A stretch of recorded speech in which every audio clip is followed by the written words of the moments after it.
What does an AI architect actually do?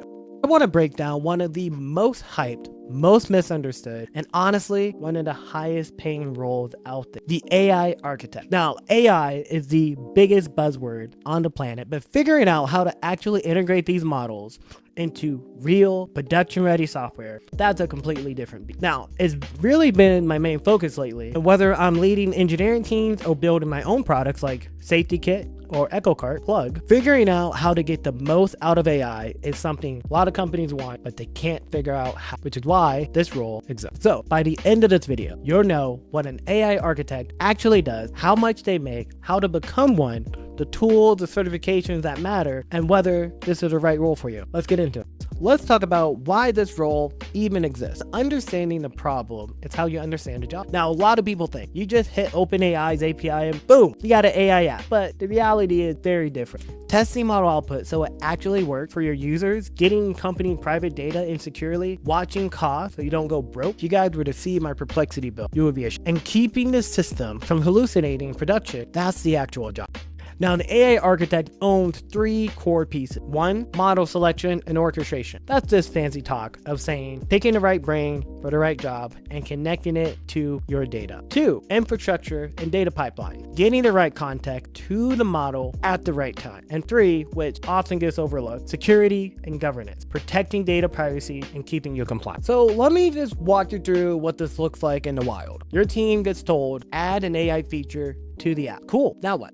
The AI architect is going to step in and start making decisions. Are we using RAG, retrieval augment generation, to feed the model our own documents? Or do we actually need to fine tune the model? What's our prompt strategy so this thing doesn't break when a user asks something weird? And trust me, they're going to ask something weird. Where does the data live? Who's allowed to see it? How do we monitor for latency, hallucinations, costs once it's in production? That's the whole decision tree that you have to consider, and that's the job. Some level thinking. All right, now let me put this out there. When you Google AI architect or talk to recruiters about it, you'll get 5 different answers. Some people say it's a glorified data scientist. Some say it's a prompt engineer with a fancy title. Some say it's just a traditional software architect who now knows how to use ChatGPT. But here's my take. The AI architect, they're the bridge. They sit right between raw data science and traditional software engineering, really deciding how it all fits together in a tech stack. They're the person who avoids vendor lock-in and builds systems so that if a cheaper, faster model drops tomorrow, I don't have to rewrite the entire system.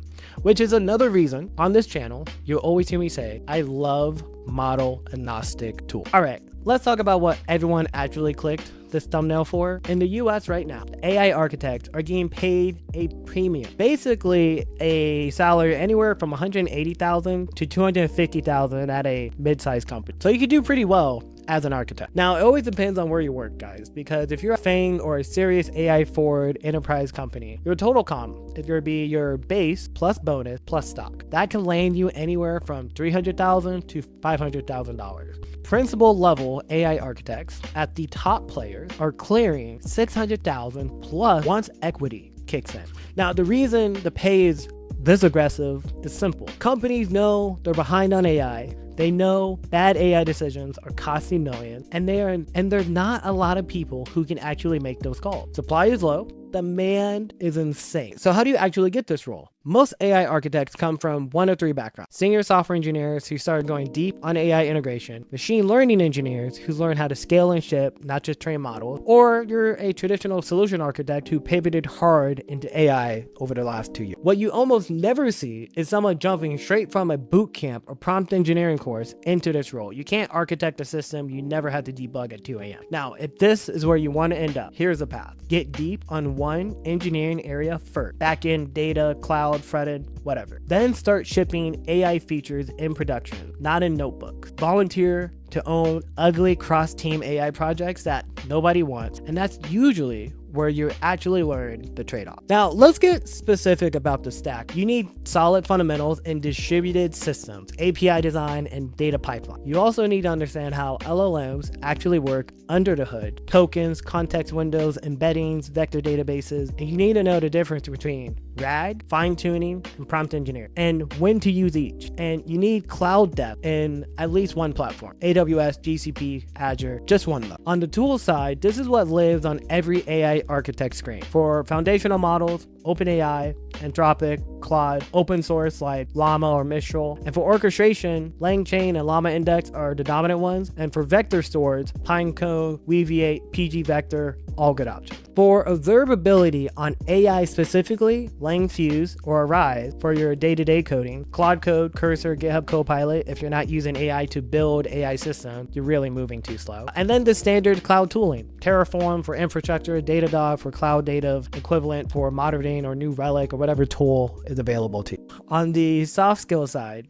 writing and executive communication matter way more than you think. You will be in rooms with legal, security, CEO trying to explain why a model did what it did, and you need to learn to translate. Now, for the certifications, there's a few that actually move the needle right now. You have the AWS Certified AI Practitioner, AWS Machine Learning Specialty, Azure AI Engineering Associate, Google Cloud Professional Machine Learning Engineer, NVIDIA Generative AI certifications. They're newer, but they're getting real traction. And the Foundational Cloud Architect Cert for GCP, AWS, whatever cloud provider you're in. And guys, I'm missing one. Anthropic's Cloud Architect certification is probably the one your favorite content creators are all trying to pursue. One honest take, no cert will land you this job by itself, but paired with Shift AI projects you can talk through in detail, they will get you past the recruiter screening. That's the whole point. Door opener, not the finish line. Now let me be real about who should actually pursue this. If you love system thinking, you rather understand how 10 pieces connect, then go a heads down on one ticket for 3 weeks. If you like the bleeding edge, the tooling changing every month, the best model change every quarter, and if that energizes you instead of stressing you out, you might be built for this. This is not for you if you want stability and predictability.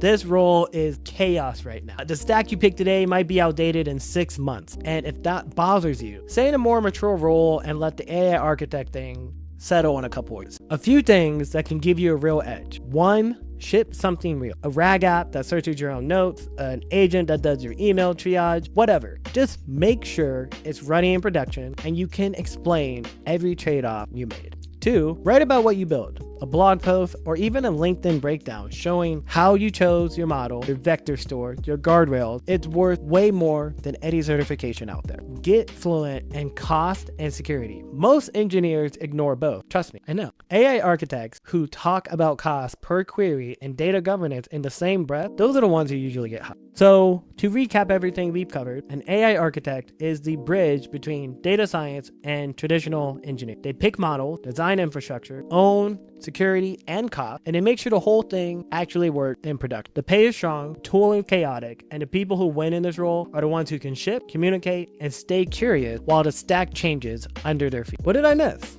Is an AI architect just a senior engineer with a new title? Drop your take in the comments below. I read them all. That's all I got. Check out.